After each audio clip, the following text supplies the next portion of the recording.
Hi everyone, welcome back to our channel. JavaScript की series को continue करते हुए आज से हम सीखेंगे object oriented programming in JavaScript. So guys, हमारे पास काफ़ी सारे यहाँ पर टॉपिक्स ऑलरेडी क्लियर हो चुके हैं। अब हम चलते हैं हमारी एडवांस जावास्क्रिप्ट की तरफ।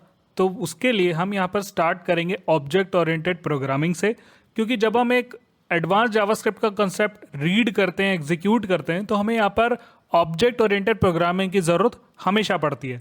और अगर आप किसी भी प्रोग्रामिंग लैंग्वेज का यूज़ कर रहे हैं तो उसके अंदर एक ऑब्जेक्ट ओरिएंटेड प्रोग्रामिंग ज़रूर से आती है। तो चलते गाइस सीखते हैं इसको कि ऑब्जेक्ट ओरिएंटेड प्रोग्रामिंग होती क्या है और जावास्क्रिप्ट में इसका किस तरीके से यूज़ है।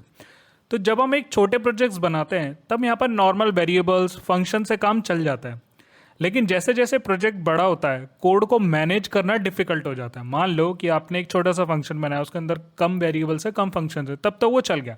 बट हम एक कंपनी में लार्ज स्केल पे प्रोडक्ट को डिज़ाइन करते हैं, उसको क्रिएट करते हैं, तब हम यहाँ पर क्या यूज़ करते हैं? ऑब्जेक्ट ओरिएंटेड प्रोग्रामिंग का। अब इसके कुछ एग्जांपल्स हैं, जैसे ई कॉमर्स की वेबसाइट हो गई, फेसबुक हो गया, इंस्टाग्राम हो गया, बैंकिंग सिस्टम हो गया, हॉस्पिटल मैनेजमेंट सिस्टम हो गया। ये कोई छोटे मोटे प्रोजेक्ट नहीं है। इन एप्लीकेशन में बहुत सारे users, product, order, employees, data होता है। अगर हम सब कुछ अलग अलग वेरिएबल्स और फंक्शन में लिखेंगे तो कोड बहुत ही मैसी और डिफिकल्ट हो जाएगा, जो कि दूसरे डेवलपर को भी रीड करने के लिए मुश्किल होएगा। तो इसी प्रॉब्लम को सॉल्व करने के लिए ऑब्जेक्ट ओरिएंटेड प्रोग्रामिंग का यूज़ किया जाता है। अब देखो कि ऊप क्या होता है। ऊप बेसिकली ऑब्जेक्ट ओरिएंटेड प्रोग्रामिंग की एक शॉर्ट फॉर्म है, एक प्रोग्रामिंग का पैराडिगम है जिसमें हम कोड को ऑब्जेक्ट्स के फॉर्म में ऑर्गेनाइज करते हैं। ये एक तरीका होता है जिसके अंदर हम सारे कोड को एक ऑब्जेक्ट के फॉर्म में ऑर्गेनाइज करते हैं। हमने ऑब्जेक्ट ऑलरेडी पढ़ा हुआ है। हर ऑब्जेक्ट के अंदर दो चीज़ें होती हैं।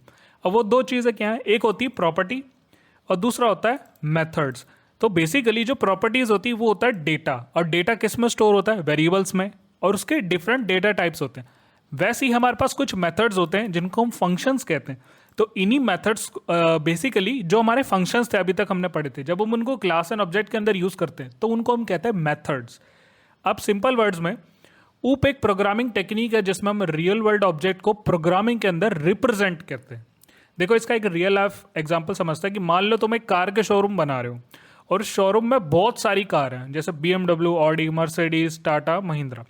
हर कार के पास कुछ कॉमन इंफॉर्मेशन होती है, जैसे प्रॉपर्टीज, उसकी कोई प्रॉपर्टी होगी, ब्रांड होगा, मॉडल होगा, कलर होगा, प्राइस होगा, स्पीड होगी। तो यही चीज़ यहाँ पर क्या करती है? जावास्क्रिप्ट में उसको मेथड बोलते हैं। और मेथड मतलब फंक्शंस, तो उसके कुछ फंक्शन होंगे। कार स्टार्ट होगी, स्टॉप होगी, उसमें ब्रेक लगेगा, एक्सेलरेट लगेगा। तो ये सारी चीज़ें क्या है? ये कॉमन है कि हर कार के अंदर होती है कि वो स्टार्ट होती है, स्टॉप होता है, उसके अंदर ब्रेक होता है, एक्सेलरेट होता है। अब मान लो हर क्लास का एक अलग अलग ऑब्जेक्ट है, लेकिन सबका स्ट्रक्चर ऑलमोस्ट सेम ही है, क्योंकि कार एक तरीके से ही दिखती है। मॉडल के हिसाब से उसका यूआई थोड़ा अलग होता है, थोड़ा डिज़ाइन अलग होता है, बट कुछ चीज़ें ऐसी होती है जो कि सिमिलर होती है। जैसे मैंने आपको बताया कि वो स्टार्ट होगी, स्टॉप होगा, ब्रेक होगा, एक्सेलरेट होगा, या उसकी चेसी हो गई, तो वो सेम ही होती है एक्चुअली। तो प्रोग्रामिंग में इसी कंसेप्ट को ऊप बोला जाता है। विदाउट ऊप, अगर हम ऊप का यूज़ नहीं करेंगे तो हम हर एक कार के लिए अलग अलग वेरिएबल बनाएंगे। जैसे कार नेम 1 BMW, कार का ब्लैक कलर हो गया, कार का प्राइस जो भी है ये। अब वैसे ही कार का यहाँ पर जो नेम हुआ वो हो गया ऑडी, फिर उसका कलर वाइट, फिर वैसे मर्सिडीज, देन ब्लू, देन उसका प्राइस यहाँ पर आ गया। अब मान लो कितनी सारी कारें हैं दुनिया में। आप सोचो कि 500 या 1000 कारें होगी, तो आप हर एक के लिए फंक्शन बनाओगे, हर एक के लिए वेरिएबल थोड़ी बनाओगे। तब यहाँ पर हर कार के लिए अलग अलग वेरिएबल बनाना पड़ जाएगा हमें।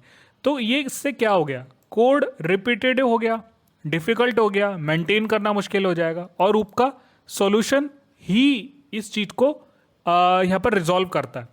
तो हम एक ब्लूप्रिंट बनाते हैं, उस ब्लूप्रिंट पे से जितनी चाहे ऑब्जेक्ट्स को क्रिएट कर सकते हैं। आप समझते हैं कि ब्लूप्रिंट क्या होता है? मतलब ब्लूप्रिंट एक कार हो गई। मान लो ब्लूप्रिंट एक कार है, हम एक कार बना रहे हैं, उसकी कुछ चीज़ें कॉमन होगी, जैसे चेसी, टायर, विंडोज़, ये सारी चीज़ें तो कार में होती है ना, विंडशील्ड वगैरह। बट उनके कुछ कुछ ऑब्जेक्ट होते हैं जो कि अलग अलग नेम से आते हैं। मान लो अब इसका ब्रांड हो गया, तो एक ऑब्जेक्ट है ब्रांड BMW, ऑडी एक ऑब्जेक्ट ब्रांड है, एक मर्सिडीज एक ऑब्जेक्ट है। मतलब कार सिमिलर रही, कार एक ब्लूप्रिंट है, मतलब कार एक फ्रेम है, और उस फ्रेम के अंदर अलग अलग चीज़ें लगाई दी जाती है, कुछ चीज़ें यहाँ पर इसमें कॉमन होती है। तो हमने एक ही बार स्ट्रक्चर बनाया कि भाई कार का चेसी बना लो, उसके ऊपर आप हर एक कंपनी अपने हिसाब से अपना लोगो लगाते रहो। अब उसके बाद उस स्ट्रक्चर से हम अनलिमिटेड ऑब्जेक्ट बना सकते हैं। मैंने कार बना लिया, मैं उसके चाहे जितने नाम रख सकता हूँ, उसके चाहे जितने ब्रांड हो सकते हैं, मैं उसको अपने हिसाब से मॉडिफाई कर सकता हूँ, किसी में मैं सनरूफ दूंगा, किसी में नहीं दूंगा। तो ये सारी चीज़ें क्या होती है, एक बार स्ट्रक्चर बनाया और अनलिमिटेड उसके अंदर काम करते गए। तो इसी वजह से ऊप्स की यूज की जाती है। तो ऊप का full form object oriented programming. इससे हम अपने कोड को ऑब्जेक्ट्स के फॉर्म में ऑर्गेनाइज करते हैं। एक ऑब्जेक्ट आपको पता मल्टीपल चीजें होल्ड करके रखता है, उनके अंदर कीज होती है। तो आप की मान लो कि वो ब्रांड हो गई, प्राइस उसकी की होगी और उसके साथ उसकी वैल्यू आ जाएगी। तो हर एक ऑब्जेक्ट उसके अंदर पास होता है। जैसे डेटा, ये होते हैं हमारे पास वेरिएबल। फंक्शंस, जैसा मैंने आपको बताया कि मेथड हो गए। तो अब आपको एक एग्जांपल देता हूँ ऑब्जेक्ट का। एक कार नाम का मैंने ब्लूप्रिंट बना लिया। अब इसके अंदर मैंने ऑब्जेक्ट इसका ये सारा बना लिया कि ब्रांड, कलर, प्राइस। तो ये बन गया जो मैं ये आपको समझा रहा था। अब स्टार्ट हो गया इसका मेथड कि भाई ये कार स्टार्ट होती, क्योंकि कार कोई भी हो स्टार्ट तो होती है अगर वो सही है तो, और वो कार स्टॉप भी होती है अगर वो सही है तो। अब देखो यहाँ प्रॉपर्टीज क्या हो गई, ब्रांड, कलर, प्राइस, और मेथड क्या हो गए, स्टार्ट, स्टॉप।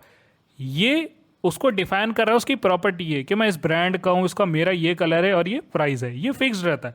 बट उसके अंदर चलने वाली चीज़ क्या है, वो स्टार्ट स्टॉप होएगा। उसके अंदर इंजन है वो रन होता है यहाँ पर। तो ये सारी चीज़ें क्या होगी, डायनामिक होगी, ये फंक्शंस हो गए। तो ये दोनों मिलकर एक ऑब्जेक्ट बनाते हैं। और प्रॉपर्टीज क्या होती है, प्रॉपर्टीज ऑब्जेक्ट के अंदर स्टोर्ड इंफॉर्मेशन होती है। जब आपने एक ऑब्जेक्ट बनाया ये कार, तो इसके अंदर कुछ चीज़ें स्टोर भी तो हुई है। तो ये स्टोर ही यहाँ पर प्रॉपर्टीज होती हैं। मान लो आपने एक फंक्शन बनाया, उसके अंदर वेरिएबल्स हैं, वो प्रॉपर्टीज है। अब उन वेरिएबल के अंदर वैल्यू असाइंड होना फंक्शन के थ्रू, तो वो फंक्शंस हो जाते हैं हमारे पास। वैसे ही मान लो एक मोबाइल है, उसका ब्रांड यहाँ पर सैमसंग है। अब इसका काम क्या है, मेनली फोन का काम आता है यहाँ पर कॉल करना। तो हमने यहाँ पर एक कॉलिंग नाम का फंक्शन बना लिया। तो हमने कॉलिंग नाम का फंक्शन बना लिया। अब देखो उसका एक दूसरा काम भी होगा जिसको हम बोलते हैं यहाँ पर चार्ज। तो उसका दूसरा काम हो गया चार्जिंग। तो यहाँ पर प्रॉपर्टीज क्या हो गई, मोबाइल, ब्रांड हो गया, और उसका काम हो गया यहाँ पर कॉल और चार्ज। तो यहाँ पर कॉल और चार्ज मेथड हो गए, और प्रॉपर्टीज यहाँ पर होगी उसका ब्रांड। तो इस वजह से हम यहाँ पर ऊप्स का यूज करते हैं। तो देखो अब यहाँ पर ये तो समझ लिया कि ऊप्स है क्या, हमने थोड़ा बहुत यूज भी समझ लिया। अब इसका एक्चुअल में डेवलपर्स के लिए क्या रोल है। देखो ऊप्स हम यूज करते हैं कोड का रीयूजेबिलिटी। मैंने बताया कि एक बार आपने स्ट्रक्चर बनाया और उसको हम बार बार ऑब्जेक्ट उसके अंदर बनाकर उसको रीडिफाइन कर सकते हैं। अब एक बार कोड लिखा और बार बार यूज करा, तो यहाँ पर रीयूजेबिलिटी होगी कोड की। कोड को ऑर्गेनाइज जब हम करते हैं बड़े लेवल पे, तो ये ऑर्गेनाइज करने के लिए काफ़ी हेल्प करता है, क्योंकि हर एक फाइल का अलग नाम होता है, हर एक ऑब्जेक्ट का अलग नाम होता है। तो यहाँ पर हर एक का डेटा और फंक्शन एक ही ऑब्जेक्ट के अंदर होते हैं, बट उनका नाम यहाँ पर अलग होता है, और वो मल्टीपल फाइल्स के अंदर यूज होता है। इसलिए हमारे पास कोड क्लीन और रीडेबल रहता है। इसलिए हम यहाँ पर ऊप्स का यूज करते हैं, और ये इजी टू मेंटेन है। मेरे बाद कोई और डेवलपर आएगा तो उसके अंदर अगर कोई उसको चेंजेस करना है, तो फ्यूचर में भी वो चेंजेस करना ईजी रहता है। उस फाइल का झट से नाम ढूंढेगा कि स्ट्रक्चर है, उसको स्ट्रक्चर के अंदर वो बदलाव कर देगा। तो अगर किसी ऑब्जेक्ट में मॉडिफिकेशन करना हो तो सिर्फ ऑब्जेक्ट या क्लास में चेंज करना पड़ता है, और पूरे प्रोग्राम के अंदर उसको वो चेंजेस विजिबल हो जाते हैं। तो देखो रियल बॉन्डलिंग में क्या होता है यहाँ पर कि प्रोग्रामिंग बिल्कुल रियल वर्ल्ड ऑब्जेक्ट की तरह लगती है। एग्जांपल जैसे स्टूडेंट, प्रॉपर्टीज़ है उनकी, जो नेम, एज, मार्क्स, ये उनकी प्रॉपर्टीज़ होगी। अब मेथड क्या हो गया उनका, उनका काम क्या है, स्टडी करना, एग्जाम देना। और उसके बाद कुछ आते हैं एम्प्लॉयज़, जिनकी प्रॉपर्टीज़ होती है नेम, सैलरी, डिपार्टमेंट। और उनके मेथड्स क्या हो गया कि उनको जो काम करना है वो काम करना है, उसका वर्क, छुट्टियाँ, ये दो इनके काम हो गए मेन चीज़। अब आता बैंक अकाउंट, जिसकी प्रॉपर्टी होती है यहाँ पर अकाउंट नंबर होगा हर एक का, बैलेंस भी सेव करना पड़ेगा उनको। अब उनका काम क्या है, या तो आप उनको निकालो या ऐड करो, ये दो काम होता है उसका मेनली। अब मोबाइल हो गया, मोबाइल की प्रॉपर्टीज़ क्या है, ब्रांड, रैम, स्टोरेज। वैसे ही उनका मेथड क्या हुआ, कॉल और चार्ज। तो देखो जो ऊप की फाउंडेशन है, अगर आप ऊप को अच्छे से समझना चाहते हो तो सबसे पहले आपको दो कंसेप्ट क्लियर होने चाहिए। वो जो दो मेन कंसेप्ट हैं वो है क्लासेस एंड ऑब्जेक्ट।